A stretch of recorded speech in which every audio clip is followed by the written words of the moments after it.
Hello my friends and welcome. I am sorry I haven't been posting regularly, but I'm posting as soon as I can instead of waiting for a certain day to post. So today we're making a page or perhaps something I can frame for Halloween decor, and we will use the new Timholtz and sizzix Halloween dies to make it. We have the pumpkins, Otis the moon and the skull named Spencer, and there are several layers to each die set, and I'm always cutting many of each layer and put the big pieces in one bowl and the small pieces in another, and then I am ready to create. I have a sheet of 350 GSM watercolor cardstock in the size A4, and I also bring out distress collage medium and a flat brush. To that I add a few ideology packs of ephemera called clocks, snippets and collage tiles. So I choose a bunch of pieces I like and will work well with our Halloween themed page. I use collage medium to glue down and seal my pieces with a coat on top. I make 3 clusters of collage in 3 random places. And I just love that creepy looking girl in the middle. She will become a part of this Halloween page, and I continue adding little pieces until I'm happy.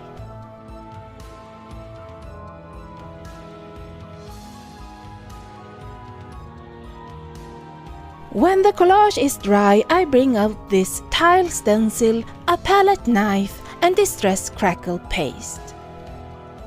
I put the stencil down and push that crackle paste through that stencil, trying to avoid the collage, but at the same time trying to come as close to it as I can, going along the bottom edge because I want this to look like an old, partially teared down ruin.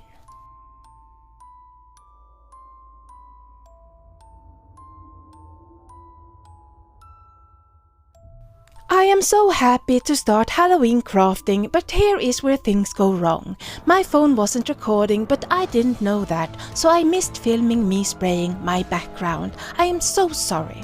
Timholtz says stamp with purpose, but I say spray with purpose. I use distress oxide sprays in black soot and weathered wood, and distress spray stain in villainous potion, priced ribbon and wilted violet. I also bring out the shimmering mica spray stains in snow flurry, harvest moon and hocus pocus, and I spray them on top. The colors seep into those crackles, and I get this airy Halloween background.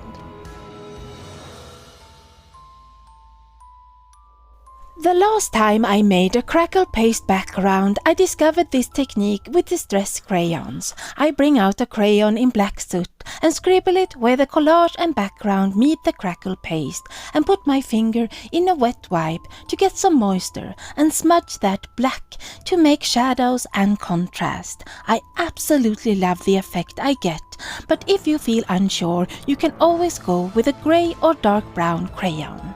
And I go around the edges in the same way, smudging that creamy black crayon.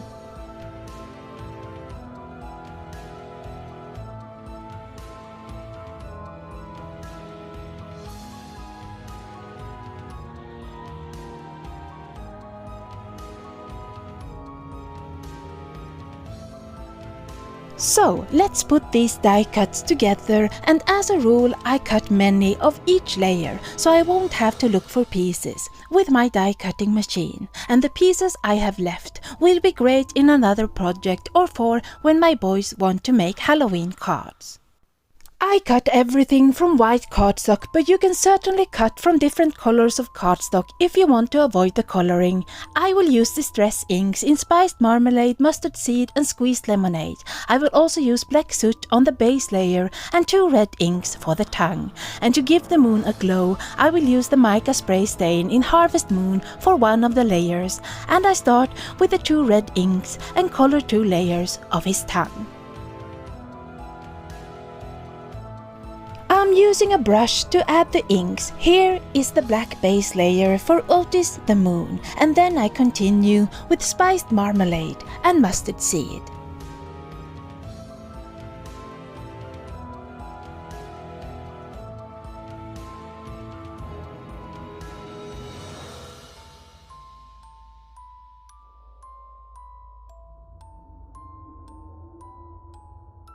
Here I'm using the lightest yellow squeezed lemonade, and then I move the last layer to my spray box and give it a heavy coat of Harvest Moon Mica Shimmer Spray.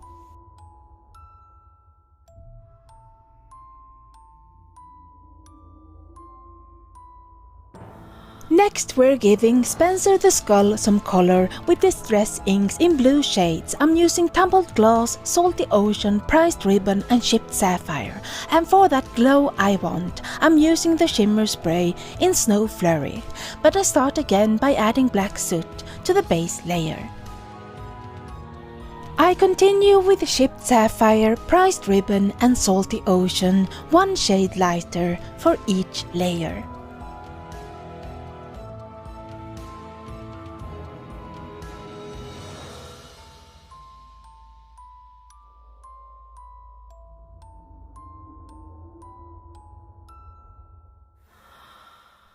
I'm skipping past one layer and add the lightest tumbled glass to the smallest layers on top, and then I go back to the previous layer and spray that shimmering Snow Flurry spray over that layer.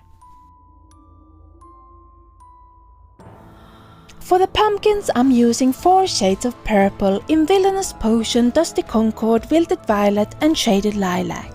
I also add the purple spray Hocus Pocus for that shimmer I need. But first I add Rustic Wilderness, a dark green ink for the pumpkin stems. I mask off the rest of the base layer and add a bright green Twisted Citron for the stems, and then I let that dry and go on to the next layer and color that with Dusty Concord, followed by Wilted Violet for the next layer and then Shaded Lilac for the smallest top layers. I color the same layers from both pumpkins before I move on to the next.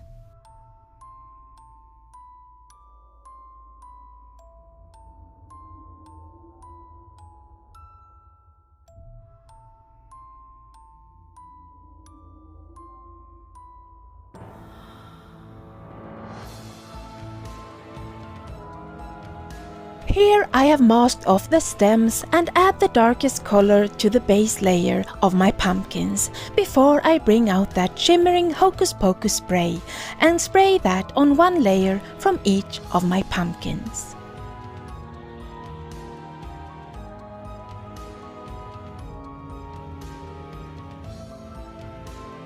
When everything is dry, I bring out glue and some tweezers and start building my images layer by layer. Starting with Otis, I glue the orange layer to the black base layer, followed by the darkest yellow layer, Mustard Seed, then the mica spray layer and the lightest yellow on top, so the shimmering layer behind can peek out.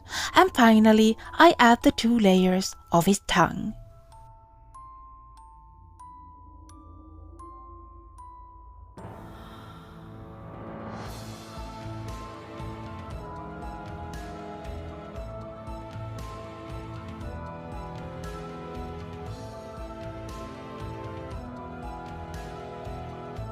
Next, I'm adding the darkest blue layer to Spencer's black base layer, and then I add the other layers, going from the darkest and ending with the lightest blue pieces. These die sets are easy to put together if you have the packaging out so you can see what's next on the pictures. I hope this is helpful if you're new to these colorized die sets. I put the shimmering blue layer in place before it's time to add those light blue small pieces that finishes Spencer.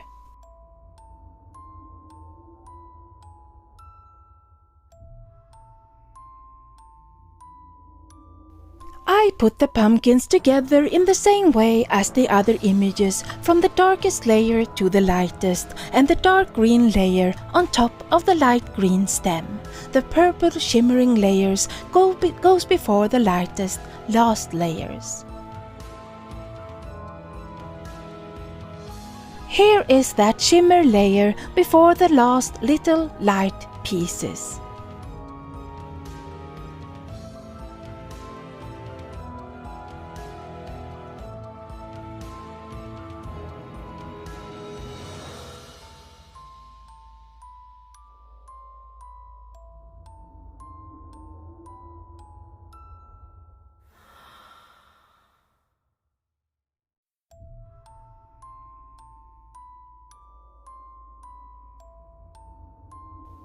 I put the last layer on the last pumpkin and then we move on to creating some bats.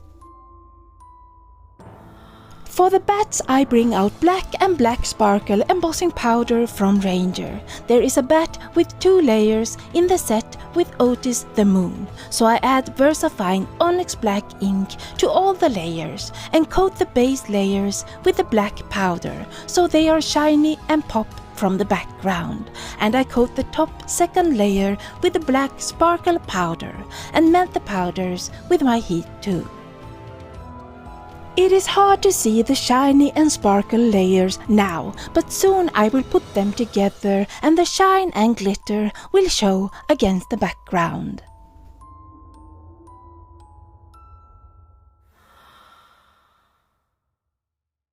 The bats are easy to put together with glue and some tweezers, and I just put the smaller glitter layer on top of the bigger shiny layer. Next, I want that blue snow flurry shimmer spray on my background, so I bring out a skull stencil, mask off the rest of the background to avoid harsh lines, and spray through the stencil. It doesn't show up in a strong way, but that's okay with me.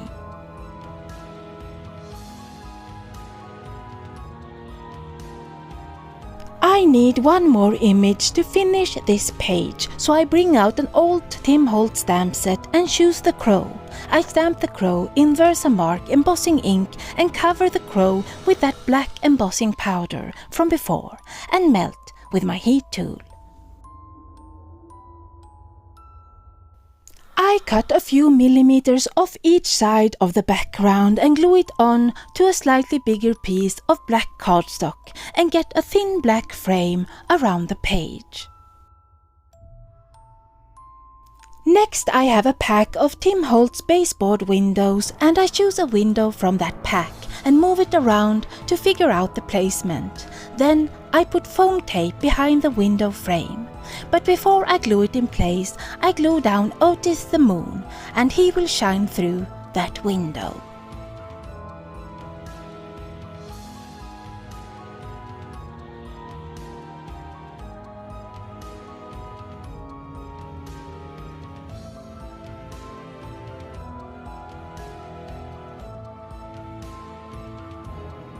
Next I put foam tape behind Spencer the skull and glue him down at the bottom of the page.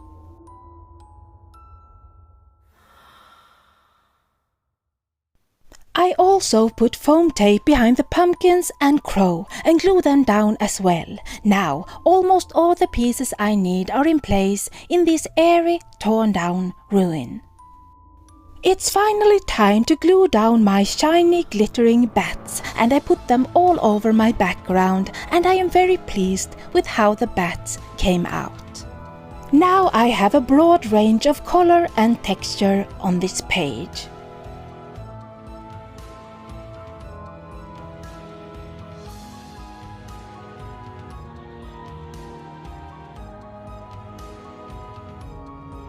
For a sentiment I went with Shakespeare's quote, "By the pricking of my thumbs, something wicked this way comes." I printed the quote out from my computer and used black soot ink to make the sentiment strips look old and creepy. I glue that quote at the top right corner. Oh, and one more thing, I scratched off the eyes of that creepy girl in the middle of the collage. And now, this Timholtz and sizzix Halloween page is finished. Thank you so much for watching my videos, and I hope to see you back here soon again. Until the next time, happy Halloween!